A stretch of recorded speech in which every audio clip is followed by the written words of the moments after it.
Hey guys, so here's a little nugget for you. I'm gonna wreck your world right now. You might be thinking, Travis, do you ever take a shower and change your clothes? And the answer would be no, never. No, we record multiple videos in one day, just so we can edit them and stuff like that. So we can, and if we don't think it looks good, we can go and do it again, stuff like that. So if you're thinking, Travis, I've seen you wear that shirt for the last 3 days. Well, technically, you've seen me wear the shirt for the last 3 videos. Let's be careful with what you say. While it may be true, you don't know that for sure. I say all that being if anyone even cares, if anyone even looks at my wardrobe, because I really don't. So, welcome back to, we don't really have a name for this, and we've been thinking like what to call this. I want to call you guys the Philistines, but Amanda says no. That was pretty specific to Duck Dynasty. Hey? It was, it's but funny I just thought it was them. Hilarious. Yes. In context. And so, if you got any names for our group, for our YouTube channel, right? It's not really that cool to be like, hey, welcome to NUBF Youth. You know, it's not that really, it's not really that cool. We don't have a, cool name or cool saying when we sign off or anything like that. So, if you got some ideas, text them to us, message them to us, comment them to us. We're going to start trying to put up actual, like, youth group videos as well of us at you. Well, really, you're just going to see me, and then everyone else will be behind the camera for safety reasons. And so people can still talk without being, like, outed on who they are. Stay tuned. If you got any ideas to make this better, any ideas that you want me to talk about, because after Proverbs, I'm going to let you in on what we're thinking we're going to do. We might do just one video a week on Friday, but it will be longer, so like 30 minutes or so. We might do 2 a week. We don't know yet, but it's not going to be an everyday thing. This was to get you guys, hopefully, to create a habit in you to read your Bible. And then what we'll do is we'll go, and maybe I'll just do some topics. Like right now in the youth group that I'm the youth pastor of, we're going through different religions and how to share the gospel lovingly with them. So if that interests YouTube world, I can do those again on YouTube. But whatever, I want to help you guys grow in God. And you don't have to be worried that, well, Travis, the question I ask is confusing or hard. That's okay. We'll figure it out. If I can't give you a good answer, I'll give you as much information on it as I possibly can, and then send you over to people that are smarter than me. Because there's resources out there for everything on the internet. So we will do that hopefully soon after Proverbs. So we are in Proverbs 12 tonight, and I'm going to start off in verse 1. Also, verse 1 is really great and just straight up truth. Whoever loves discipline loves knowledge. Whoever hates correction is stupid. That's what the Bible says. Not me, but I agree. Good people obtain favor from the Lord, but he condemns those who devise wicked schemes. No one can be established through wickedness, but the righteous cannot be uprooted.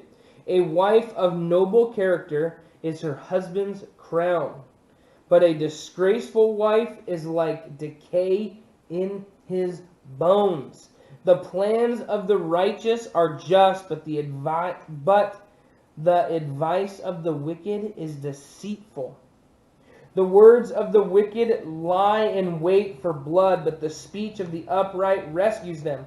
The wicked are overthrown and are no more, but the house of the righteous stands firm. A person is praised according to their prudence, and one with a warped mind is despised. Better to be a nobody and yet have a servant than pretend to be somebody and have no food. That's a cultural thing. I just want to stop because when we read the word in verse 9, and I'm not going to talk too long about this. If you have other questions, contact me and I can talk to you about. But better to be a nobody and yet have a servant. Please don't read that as American slavery when you read that word servant. It's a little bit different. There's a little bit more in context. So please don't take that out of context. Please, please, please, please. There are people that are not Christians that when they read that, they will say, see, God was okay with slavery. And they are misinformed about that. So, if you have any concerns about that and you would actually like to fight me on that, word-wise, I don't really want to fight physically, word-wise, then you can contact this YouTube channel and I'll talk to you about it and I'll let you know where the Bible stands on slavery. Let's continue. The righteous care for the needs of their animals, but the kindest acts of the wicked are cruel. Those who work their land will have abundant food, but those who run after fantasies have no sense. The wicked desire the stronghold of evildoers, but the root of the righteous endures. Evildoers are trapped by their sinful talk, and so the innocent escape trouble. From the fruit of their lips people are filled with good things, and the work of their hands brings them reward. The way of the fool seems right to them, but the wise listen to advice. Fools show their annoyance at once, but the prudent overlook an insult. An honest witness tells the truth, but a false witness tells lies. The words of the reckless pierce like swords, but the tongue of the wise brings healing. Truthful lips endure forever, but a lying tongue lasts only a moment. Deceit is in the hearts of those who plot evil, but those who promote peace have joy. No harm overtakes the righteous, but the wicked have their fill of trouble. The Lord detests lying lips, but he delights in people who are trustworthy. The prudent keep their knowledge to themselves, but a fool's heart blurts out folly. Diligent hands will rule, but laziness ends in forced labor. Anxiety weighs down the heart, but a kind word cheers it up. The righteous choose their friends carefully, but the way of the wicked leads them astray. The lazy do not roast any game, but the diligent feed on the riches of the hunt. In the way of the righteousness there is life. Along the path is immortality. In the way of righteousness there is life. Along that path is immortality. So I'm going to be in verses 20 and 21. I'm not going to talk that long tonight. Let you guys get a break from me being long-winded. So let's just read verses 20 and 21 again. Deceit is in the hearts of those who plot evil, but those who promote peace have joy. No harm overtakes the righteous, but the wicked have their fill of trouble. I think a lot of our hearts, and it talks about this in Jeremiah, that our hearts can be deceitful. But when Jeremiah is saying that, that's a little bit different than what it's saying right here. Because in verse 20, it is saying, those that are evil are deceitful in their hearts because they pursue it. So those that pursue evil will create this deceit in their heart. Those who promote peace have joy. I wouldn't consider myself a peacemaker or a peace bringer by any means, but I don't mind conflict. And usually when conflict gets resolved, there is this sense of peace and joy that comes from those situations. Like, just in my, okay, so one time someone was sharing their thoughts with me about things that I could improve on. I didn't agree, and I started to get defensive, which in turn, that can show you that there's something in there right now that isn't sitting well with me. Either the person that's saying it shouldn't be saying it because they're in the wrong to be saying that, or there really was something that I needed to work on, right? Because there was this attitude that kind of boiled up in my stomach. And I didn't think that I was rude. But I probably was not as loving and peaceful as I could have been. And so I came home and it was just eating at me, right? It was just eating in my heart like, what if I hurt his feelings? What if, right? And it was just eating at me. And so I called them up and I apologized to them. And there was just this overwhelming sense of peace and joy about that situation. That person wasn't my new best friend, right? It wasn't like we were going to go horseback riding and be best friends forever. But this sense of unity, this sense of bringing peace gave me joy, right? By bringing everything together and being in unity, I was able to have peace. And because of that peace, I was able to have joy. Like throughout the day, I couldn't think about anything. And I do remember it because it was a football game. So it was during football season on a Sunday. And I couldn't watch the game. And, you know, you can hate me in the comments if you want. And I'm a Seattle Seahawks fan. And I remember, like, I couldn't pay attention during the game. Like, I was getting up and I was pacing. So I wasn't even able to watch my favorite team play. Because I was so messed up. I needed that joy and that peace. So I had to go reconcile with someone. And so, verse 20 and 21 are so good. Because you do get peace. Or you do get joy by promoting peace. And you do have deceitful hearts if you plot evil. If you go out and plan evil things, there's deceit in your heart. If you go out knowing you're going to do wicked things, there's deceitfulness in your heart. And there's darkness in your heart. I would say you should go for the later part of verse 20. Go for peace so you can have joy. Yeah. All right, so I'm going to cheat a little bit here, and I'm going to do 2 verses because I just could not decide, but I'll keep it quick on them. The first one is verse 5, and it says, "The plans of the righteous are just, but the advice of the wicked is deceitful." I think a lot of us want advice that agrees with our own opinions or what we want to happen. And so I just really quickly on that wanted to encourage you to be aware of the people that you're allowing to speak into your life right now. Are you asking people who are a trustworthy source? Are you asking people who are like-minded to you, who aren't going to challenge what you want to be doing? Or are you asking people who you look up to, who you genuinely admire, who you see having all these qualities that you want for your own life? Love, joy, peace, patience, kindness, goodness, faithfulness, gentleness, and self-control. What a Bible show off, It's a song. So it makes it easy. Like I've said in the past, songs help you memorize verses. That's in Galatians, which we are going through in youth group right now. So spoiler there. Anyways, are you... Sorry that we didn't warn you. Oh, well. It's not like they can't find the Bible and look it up. But anyways, so... who are you allowing to speak into your life? If you're letting people who are your friends who aren't looking out for your best interests speak into your life, just be careful. To add on to what Amanda said, right, from a couple of videos ago, my favorite verses, right, Proverbs 18:21, which we'll get to pretty soon, that life or death come from our tongue. How important is what Amanda said when we read that in conjunction with Proverbs 18:21, right? So these people that are feeding into your life, that are speaking into your life, they are speaking life or death into you.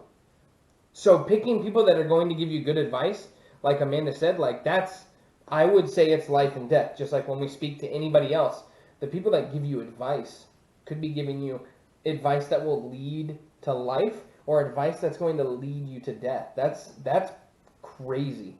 That's crazy pivotal in our lives. Yeah, and if you ever need advice, not saying that we're the best advice givers, but don't feel awkward asking for it. We've seen our fair share of awkward situations and have had people ask advice on weird subjects. We've dealt with things that you don't know about, and we've been there, and we want to help you out. Maybe not in your specific situation, but I mean, we're old, so, you know.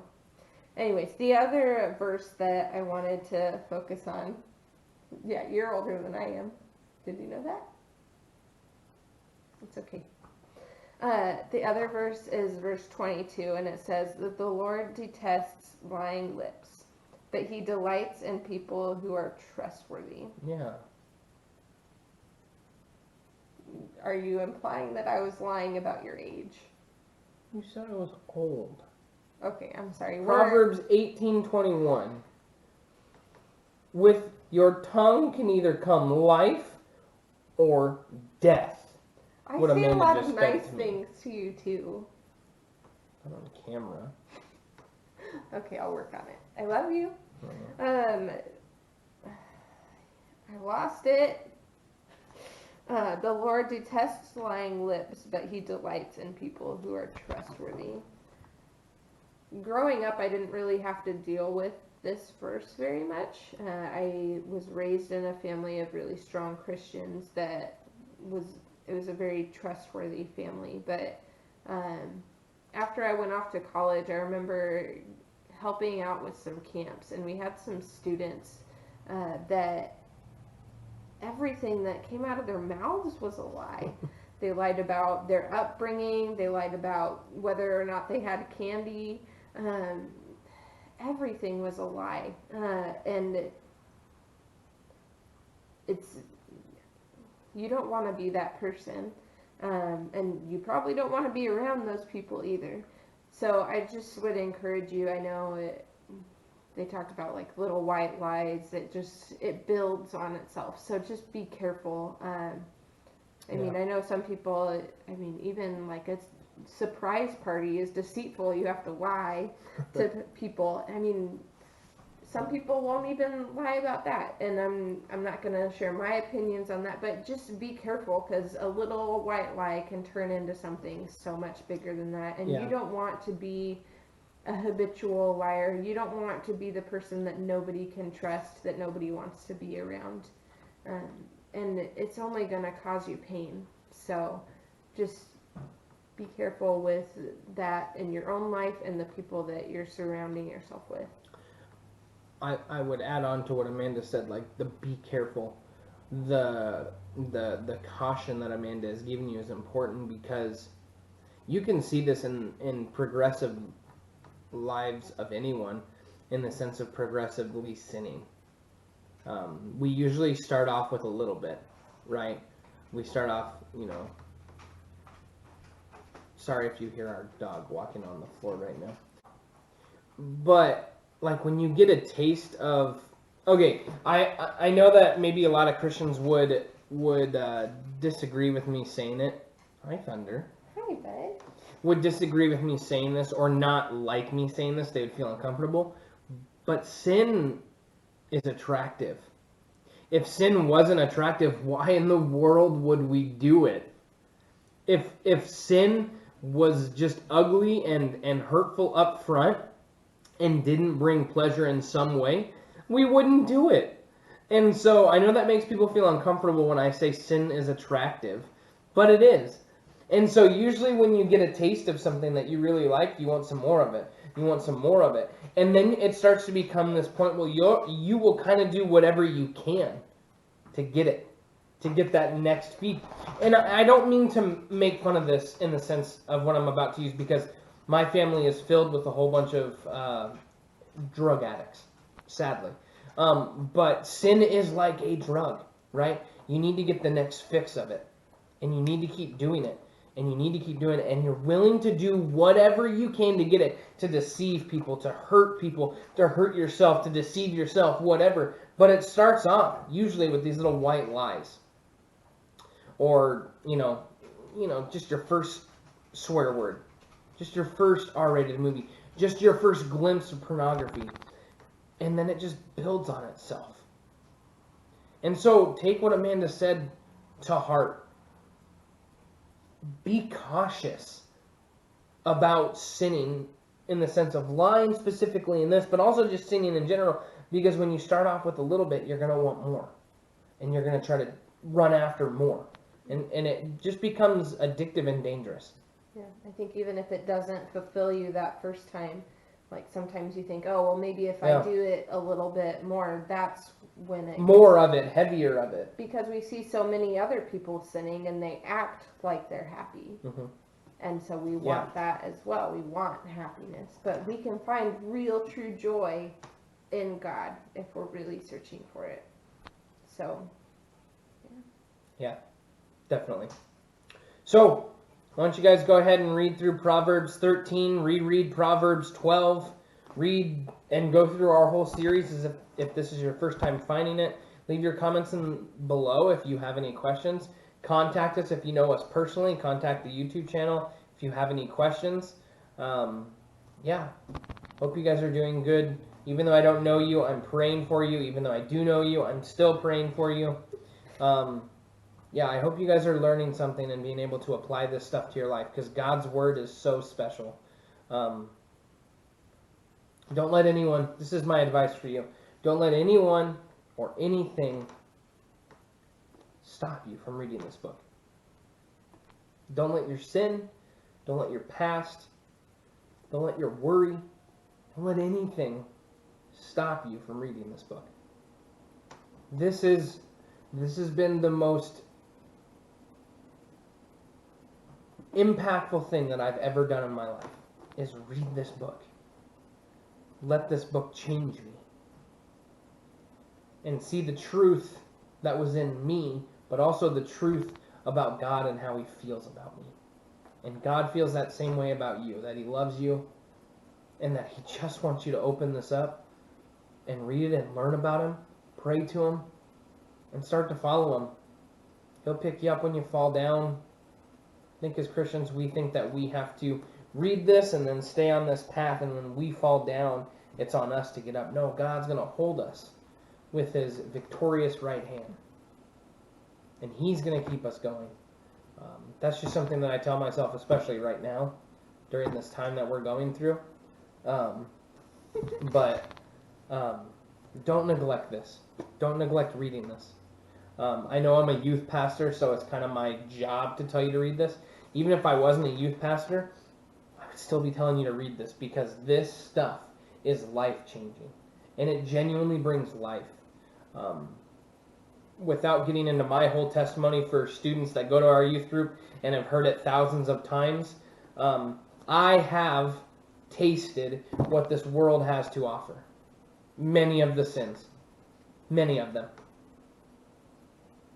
Many of the partying scenes, of sexual sins, everything.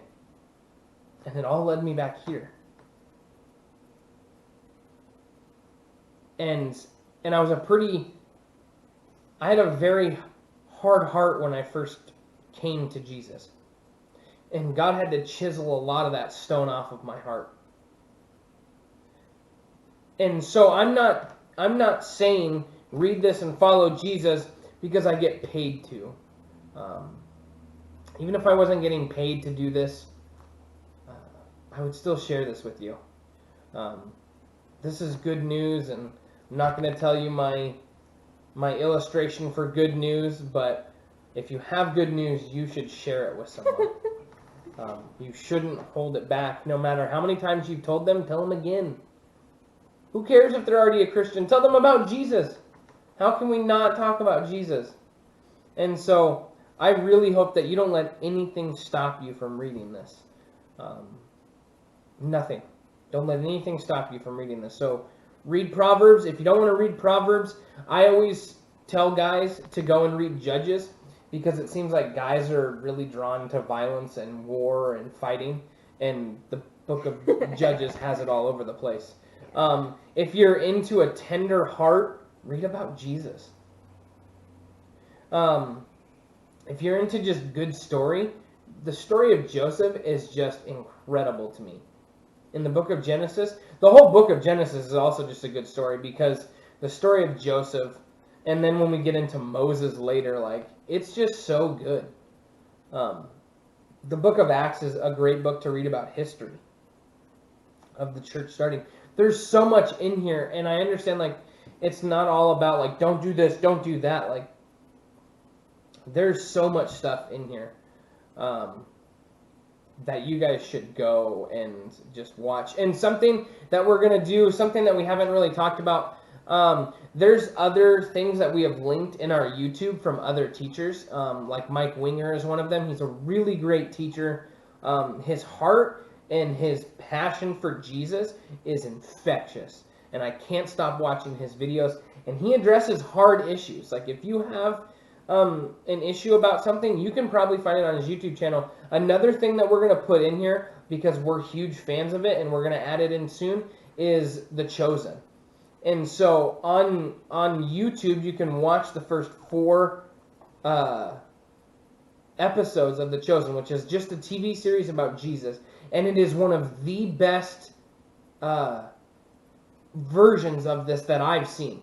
The humor of Jesus, the humanity of Jesus, but yet his compassion and his truth is just incredible in this TV show. And so we'll have those linked in our YouTube channel where you can go to them and it will take you over to The Chosen. Subscribe to them. Subscribe to Mike Winger. Watch them and keep learning. Keep growing in Jesus in some form or fashion. We'll see you guys tomorrow. We'll be on Proverbs 13. That's the one. So, praying for you guys. We love you. God bless.